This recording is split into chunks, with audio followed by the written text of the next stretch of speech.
Bonjour et bienvenue sur Média TV. Le Maroc accueille depuis hier la 33e session de la conférence régionale pour l'Afrique de l'Organisation des Nations Unies pour l'alimentation et l'agriculture, la FAO. La conférence qui se tient sous le thème Système agroalimentaire résilient et transformation rurale inclusive est censée permettre aux membres et autres parties prenantes de partager les meilleures pratiques et de fournir les orientations régionales sur la transformation des systèmes agroalimentaire en Afrique. On en parle avec notre invité. Il s'agit de Mohamed Azza. Il est expert international des ressources en eau et ancien haut cadre de la FAO. Il est en direct avec nous depuis Rome. Bonjour à vous, Mohamed Azza, et merci d'avoir accepté notre invitation.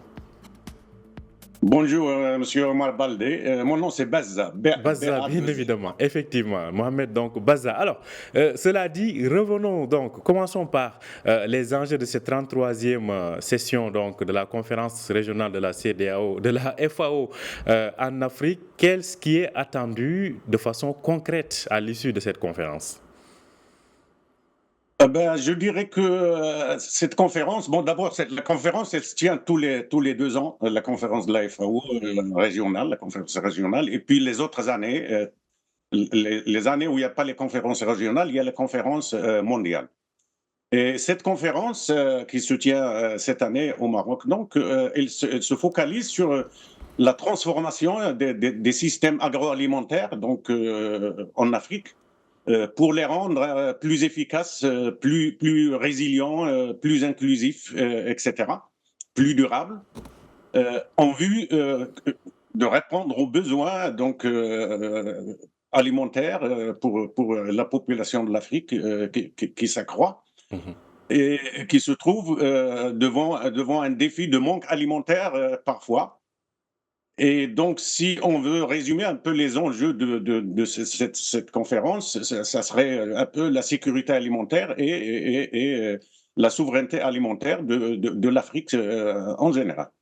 Alors, on sait que tout ceci intervient dans un contexte quand même marqué par l'impact du changement climatique. On l'a vu, le Sahel vient de vivre une vague caniculaire meurtrière. C'est pratiquement du rarement vu, même si c'est une région très chaude. Comment l'impact des changements climatiques est aujourd'hui se sent au niveau du secteur agricole en Afrique? Il est pratiquement très remarquable. Les changements climatiques ont commencé déjà depuis la fin des années 70. Un peu, on se rappelle de, de, de, de la grande sécheresse des années 70 dans la Corne de l'Afrique. En ce moment, on ne parlait pas encore des changements climatiques. Mais c'était un exemple qui est devenu plus ou moins généralisé depuis les années 90, au moment où les changements climatiques sont devenus perceptibles.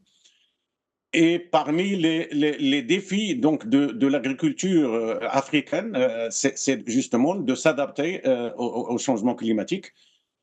L'Afrique vit, comme vous l'avez si bien dit, Monsieur Baldé, surtout la Corne de l'Afrique, mais pas seulement la Corne de l'Afrique. Moi, j'étais au sud de l'Afrique et plus particulièrement en 2016 on a organisé une grande conférence internationale sur justement la gestion de la sécheresse. Et ce que j'ai vu en Namibie, c'était incroyable. D'ailleurs, le président de la Namibie était présent avec nous.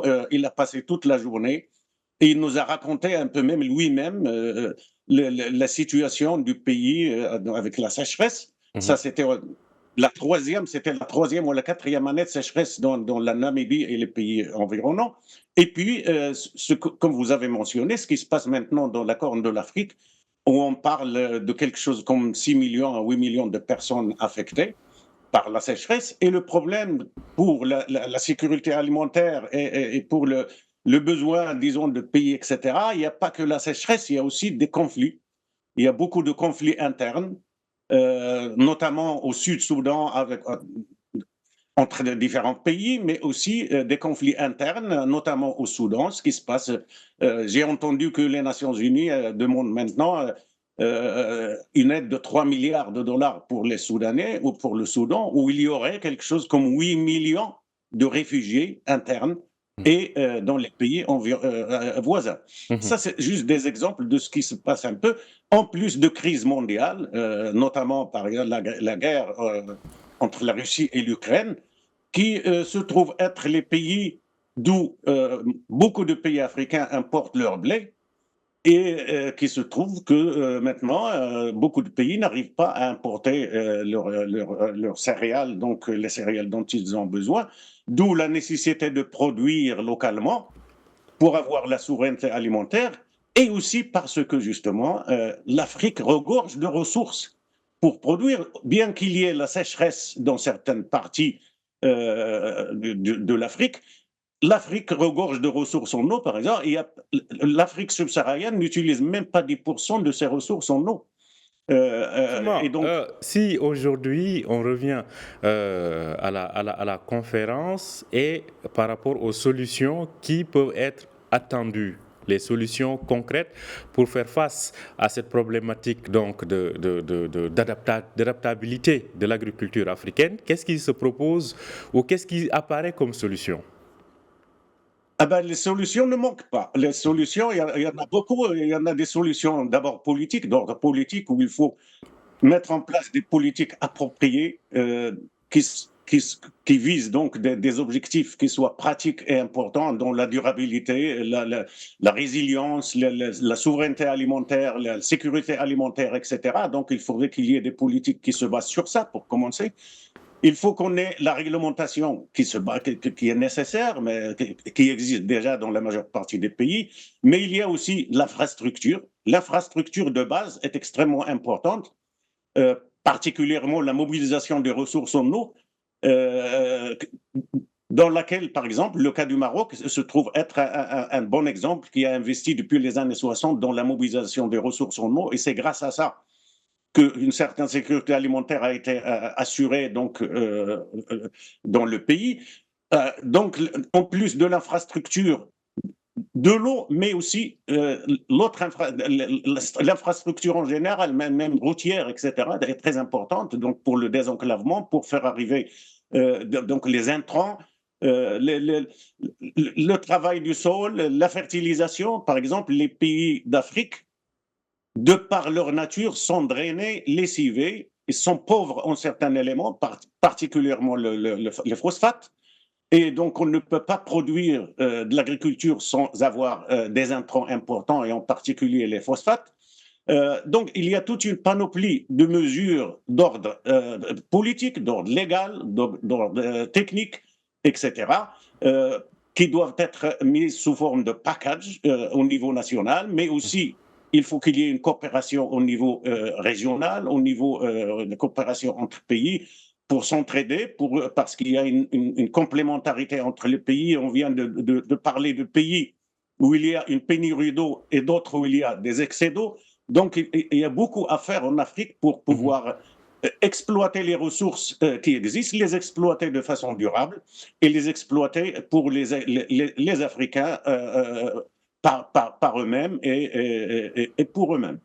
Alors, cela dit, par rapport à une politique, disons, régionale ou continentale dans le domaine agricole, notamment sous l'égide de l'Union africaine, dans ce domaine-là, qu'est-ce qui est en train d'être mis en place? Quelle stratégie, disons, collective est-elle en train d'être mise en place?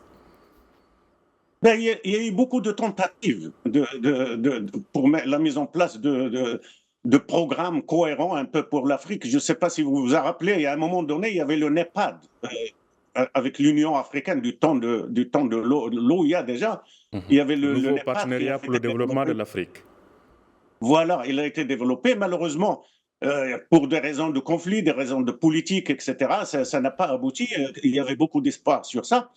Mais actuellement, je pense avec la dynamique de l'Union africaine maintenant, et le besoin qui se pose, parce qu'avant, il n'y avait pas le besoin tel qu'il est maintenant. Maintenant, il devient urgent, disons, d'avoir des systèmes de production qui soient à même de répondre aux besoins de l'Afrique, parce que d'abord, les importations deviennent chères. Les éléments, enfin les aliments ne sont pas toujours disponibles, et ils risquent de ne pas être beaucoup disponibles dans le futur. Et puis, comme je disais tout à l'heure, c'est vraiment malheureux qu'on soit en Afrique subsaharienne, surtout en Afrique subsaharienne, et qu'on importe beaucoup d'aliments, alors que normalement, on est en mesure d'en exporter et d'en exporter même beaucoup, parce qu'on a les moyens nécessaires, les ressources nécessaires, surtout sont là. Il suffit juste, bien sûr, des investissements, et ce n'est pas les investisseurs qui manquent, il suffit d'avoir les possibilités un peu pour la mobilisation des investissements, mais il faut que ce soit les bons investissements qui Mhm. profitent d'abord à la population locale, Mhm. qui respectent les ressources naturelles, qui respectent les traditions des pays, etc., et qui travaillent, qui travaillent en cohérence euh, déjà à l'intérieur du pays, mais aussi en coordination entre les pays africains. Mhm. Donc il y a moyen, et je pense que l'AFAO peut jouer un rôle important dans ça, parce que euh, c'est une instance qui, disons, porte le flambeau de l'alimentation et l'agriculture et le développement rural, donc à l'échelle internationale. Et puis tous les pays africains sont membres de l'AFAO. Et puis, ce sont les pays au niveau par exemple, si vous prenez cette conférence régionale, et toutes les conférences de l'AFAO, c'est les pays qui décident de quoi faire. Cette conférence-là, elle est faite par l'AFAO, mais en fait, l'AFAO ne fait que préparer les documents, etc., sur la base de recommandations que les pays ont émises lors de la dernière réunion. C'est les pays qui décident des priorités. C'est eux qui ont décidé cette priorité il y a 2 ans. On a travaillé dessus. Et maintenant, on va sortir avec des recommandations de comment les mettre en œuvre, un peu le package de recommandations qui va être faites, et ainsi de suite. Donc, euh, la FAO permet d'avoir, disons, un cadre dans lequel les pays peuvent travailler ensemble, mais il n'y a pas que ça, il y a d'autres cadres. La Banque africaine, par exemple, de développement, est un autre exemple de partenaire de développement. Il y a beaucoup de partenaires. Il y a l'ECA, la Commission économique d'Afrique, qui est aussi là pour appuyer les pays. Donc, les pays se retrouvent dans plusieurs instances à caractère donc régional ou international, etc., où ils décident ensemble, où ils prennent des décisions ensemble, où ils font disons des programmes, ils décident des priorités, etc. Mhm. Donc, il Alors, suffit qu'il y ait de la bonne mhm. volonté, mais il est important aussi d'avoir des leaders Mhm. parmi les chefs d'État, parmi les pays, etc., qui prennent le flambeau et qui parlent en quelque sorte au nom de l'ensemble et tout ça.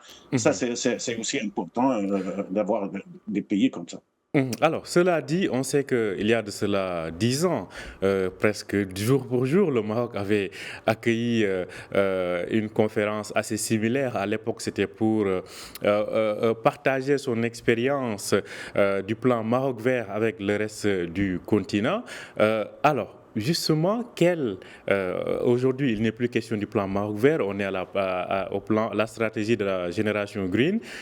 Qu'est-ce que le Maroc peut continuer de partager comme expérience avec le reste du continent dans le domaine agricole?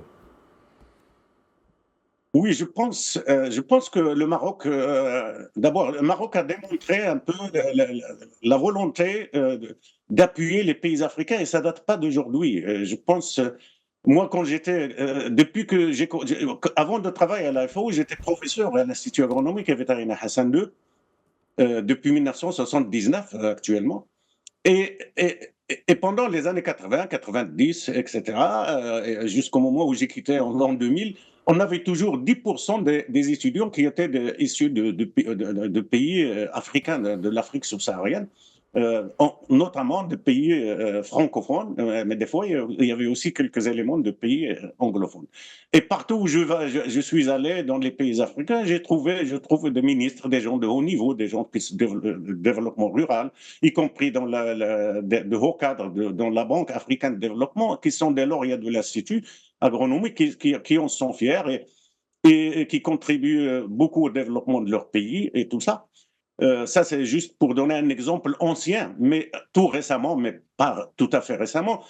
En 2016, lors de la conférence sur le climat, donc la COP 22 qui s'est tenue à Marrakech, le Maroc a lancé l'initiative 3A, donc l'adaptation de l'agriculture africaine, qui est pratiquement mise sur place et qui répond à 100%. Si on regarde cette initiative, elle répond aujourd'hui à 100% aux travaux qui sont en train d'être faits dans cette conférence.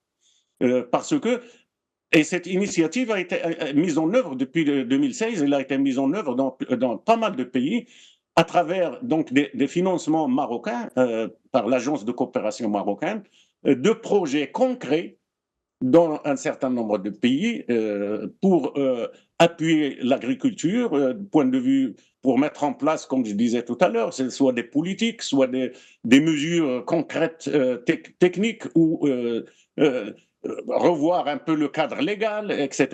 Mhm. Et rendre l'agriculture plus durable et plus résiliente et tout ça. Donc, c'est des projets comme ça, concrets, qui sont en mesure d'aider entre pays. Une troisième initiative, c'est à travers les fertilisants, pour ne citer que les grandes initiatives. Je pense que la production, j'ai parlé tout à l'heure du fait que les terres agricoles africaines sont pauvres en certains éléments, particulièrement le phosphore, parce que justement, elles sont lessivées de par l'importance des précipitations qui a eu lieu dans le temps. Alors, du coup, une autre question, peut-être ce sera la dernière, on l'a évoqué tout à l'heure, c'est le Maroc avait lancé à l'occasion de la COP 22 qui s'était tenue à Marrakech en 2016, l'initiative AAA pour l'adaptation de l'agriculture africaine. Alors, qu'est-ce que cela est devenu au fil des ans? Là, je n'ai pas suivi tout à fait ce qui se passe, mais moi, je sais qu'il y avait des projets. D'ailleurs, comment je sais, c'est parce que j'ai été contacté il y a 3 ans ou 4 pour aller au Lesotho, l'ex-Lesotho, Eswatini. On m'a contacté, j'étais ici, là où je suis à Rome, et j'ai reçu un appel pour dire, bon, on a besoin d'un consultant pour aller à Eswatini dans le cadre de la mise en œuvre d'un projet de coopération Sud-Sud, donc financé par le Maroc à travers dans le cadre de l'initiative 3A. Malheureusement, je ne pouvais pas parce que Eswatini est l'un des pays que je n'ai pas visité, que j'aurais bien aimé visiter, mais j'avais des engagements, je n'ai pas été. Et par la même occasion, j'avais parlé à l'époque à la représentante, parce qu'il y avait une représentante elle m'avait parlé de pas mal de projets qui étaient en train d'être mis en œuvre à travers la FAO, justement parce que pour les pays anglophones, donc, on passe souvent par la FAO pour la mise en œuvre des projets, même si c'est des financements marocains, ils ne font pas fait direct, ils se font à travers la FAO pour le besoin d'expertise, etc. La FAO a l'expérience dans ces affaires-là. Et parmi les mesures, moi, je pense que j'ai toujours recommandé, c'est que les universités et les grandes écoles marocaines, etc., s'ouvrent pour faire de la formation anglophone. Pour pouvoir aider les pays anglophones d'Afrique et autres. Mais certainement, on aura le plaisir et le temps de revenir sur l'ensemble de ces développements. Merci à vous, Mohamed Bazza. Je rappelle que vous êtes expert international des ressources en eau et ancien au cadre de la FAO. Merci d'avoir accepté notre invitation. Merci à vous, M. Baldé. Merci à vous aussi de nous avoir suivis. Je rappelle que vous pouvez retrouver cet entretien sur notre site www.medianews.com. Bonne journée et bonne suite de programme sur Média TV.